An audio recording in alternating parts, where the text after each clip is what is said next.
Hi, in this talk we're going to talk about Southwest Asia and North Africa.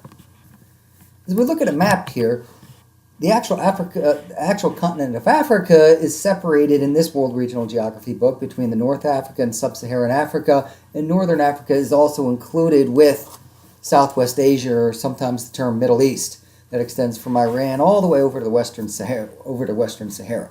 And these are more religious connotations here. So the major religion here is going to be Islam. So we can look at some of these regions here where the actual continents are divided up, and we'll see these with Central Asia, South Asia, Southeast Asia. So this is the particular area we're looking at here. Sudan here, I alluded to before, we've got a South Sudan right here that was created in 2011. My previous map did have that. This is what we look at here. Okay, this is a satellite image that we're looking at of the large area here, extending from Libya over to Kuwait. And you can see, these green areas are obviously going to be vegetated, but a lot of desert. And you can see the Sahara Desert right here that serves as that large barrier between Sub-Saharan Africa and Northern Africa. And it is the kind of underlying, or physical barrier that we deal with, desert rather, is in this whole region here. And we'll talk about the politics of water in part of this. So you can see some of the cities here. And this is just some satellite imagery here. And this is the Black Sea as we go down to Istanbul, and what we call Asia Minor, that connects Europe with Asia. So the region extends about 4,000 miles. It's a cultural hearth. So there's been a lot of cultural innovations that diffuse to other parts of the country. This is a big producer of petroleum industry, so it has a large impact on the region. So in the news these days, when we hear about Middle East, it's usually attached to oil and these particular resources, and the predominance of Islam in this particular region. But there are some minor religions. So looking at the physical geography, we have Saudi Arabia over here in the east. Okay. And then we do have some, nice pockets of forested areas. We have a set of mountains up here called the Atlas Mountains. And then we've got Fertile Crescent over here, okay, in what is now Iraq, all the way over to Iran. And like I said before, the biggest resource issue that we have here is water. How do we get to water? Who has access to water? So it's complex in landforms and climate. Long legacy of environmental warfare, especially after the first Gulf War. And it's got a number of different landforms. We have Anatolia, which is the peninsula of Turkey, like I alluded to before, Asia Minor. Mesopotamia, the Tigris and Euphrates. And you can see the physical geography attached to it here. So you can see some of the mountains, Anatolia right here. There's a lot of earthquake activity. Okay, in the last decade, we've had earthquakes in Iran. But like we have this divergent zone here in Eastern Africa, that African Rift Valley, we've got a spreading center right in the middle of the Red Sea here. Yeah, and then we have a convergent plate boundary right in the middle of the Mediterranean Sea. Yeah. So places like Iran, even Saudi Arabia and Turkey are major locations for tectonic activity. Underlying theme is deserts, especially in Northern Africa, Sahara Desert. Arabian Desert, not quite as dry. Then you've got some Mediterranean climates in the Atlas Mountains and the Levant coastline. And you can see some of the regions that we're looking at here. This is in Morocco. And then you can see the climate. Okay, a lot of Bs, which represent our desert or dry. But we do have a couple of these Cs here. The Mediterranean, some are dry. Like I said before, water is a limiting factor of urbanization, irrigation, and most other modern human activities. Getting water to these particular places. That's very important. And then these are just some of the issues with environmental geography.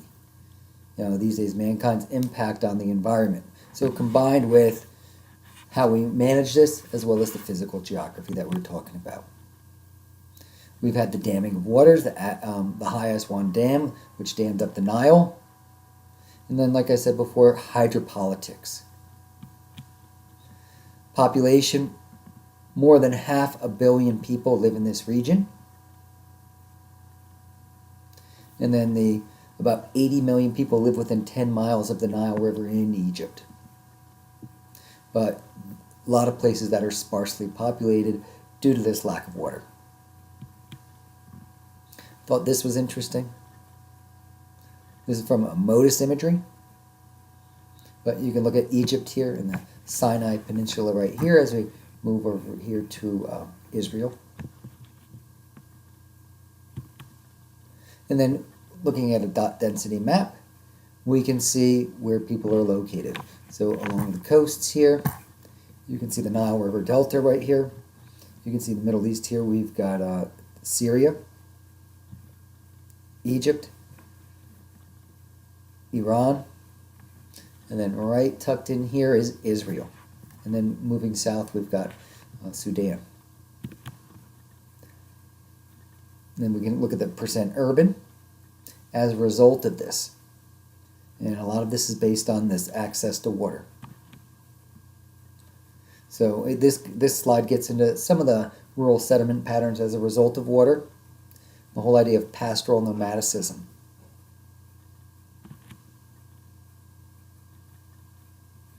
You know, and these days, you know, there's a lack of large-scale desalination plants. I know this region is one of the areas trying to get into the whole idea of eliminating salt from water, but it's still costly and resource-intensive. Oases, so you can see some of these oases where there is water. And then this talks about the challenge of dryland agriculture and the whole idea of, you know, urban centers, how, you know, urban regions and urban legacies began.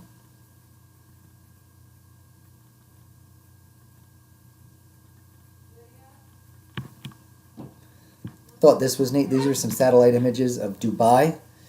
Oil has transformed this region economically. So this is in Abu Dhabi, the capital of the United Arab Emirates. So you can see the manipulation of the land.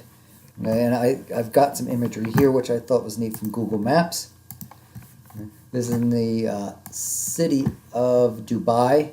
And you can look at these amazing islands here, man-made islands.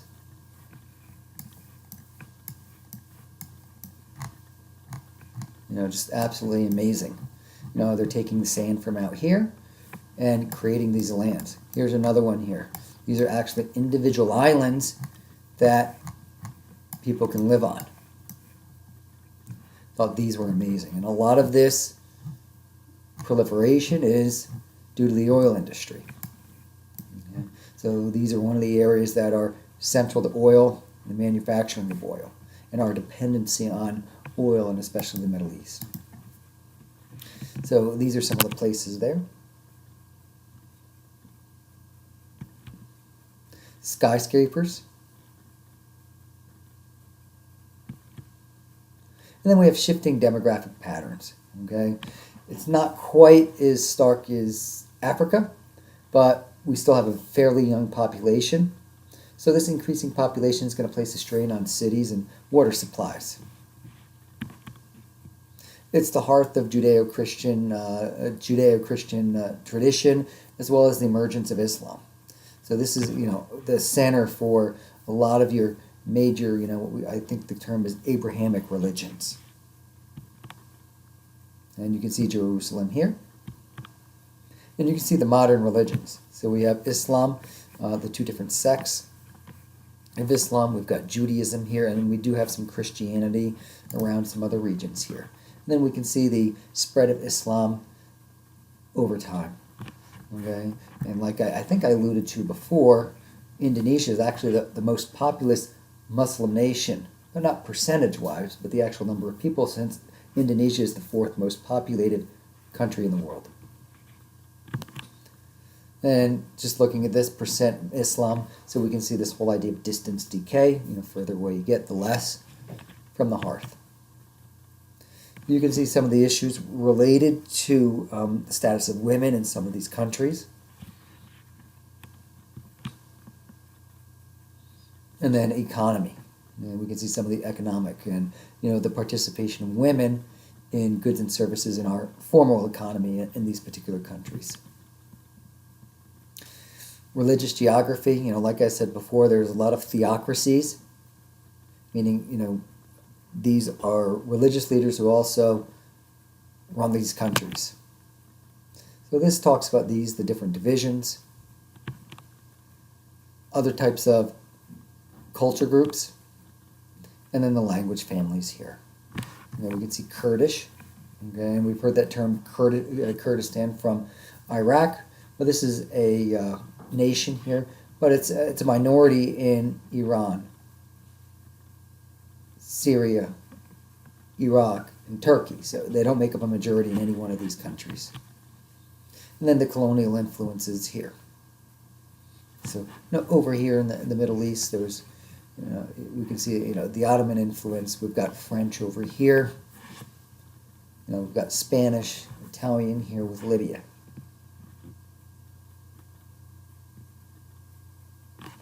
And then the British influence here with Egypt.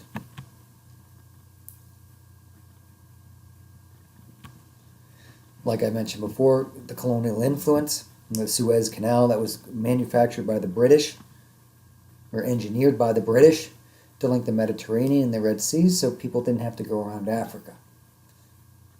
So there's Italians in Libya, the Spanish in Morocco. And then these days, some modern geopolitical issues. Creation of Israel in 1948. Politics of fundamentalism. This is something that we hear about a lot these days. And then you can see the growth of Palestine, which turned into the Jewish state in 1947, and who knows where we are with that now in 2018. We do have Gaza Strip, we have West Bank, we have Golan Heights, and they do have some level of autonomy, but they're not formally recognized as individual countries as yet. And then you can see how this has gone on throughout the years. So you can see, some of the hydropolitics of this particular region here.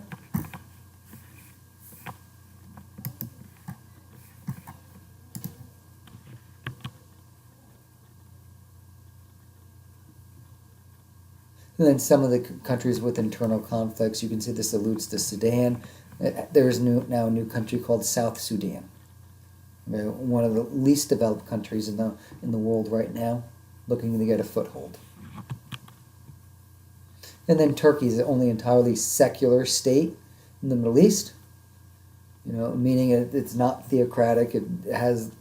Religion has little play in the actual running of the government, even though it's largely Islam. And then you hear about Turkey these days, especially with Syria, since Syria is very nearby. Other things. Cyprus, it's split between Greece and Turkey. There's something called the Green Line. Syria, we hear about that in the news. Freedom from Assad. How does this affect U.S. and Russia relations?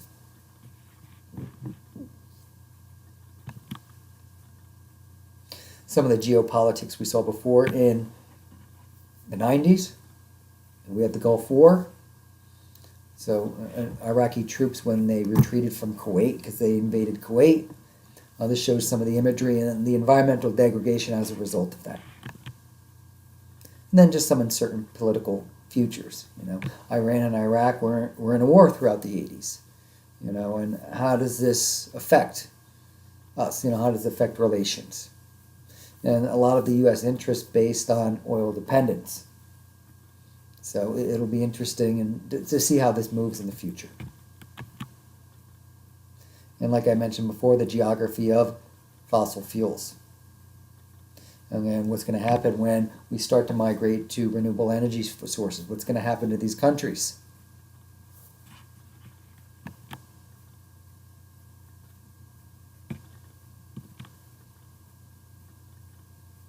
So you can see the crude petroleum reserves, natural gas reserves, just the importance of fossil fuels as a wealth generator. And then, it talks about, some of the poor countries there. Egypt's undergone a lot of tumult in the last 10 years. And this mentions the role of women in this particular region here too.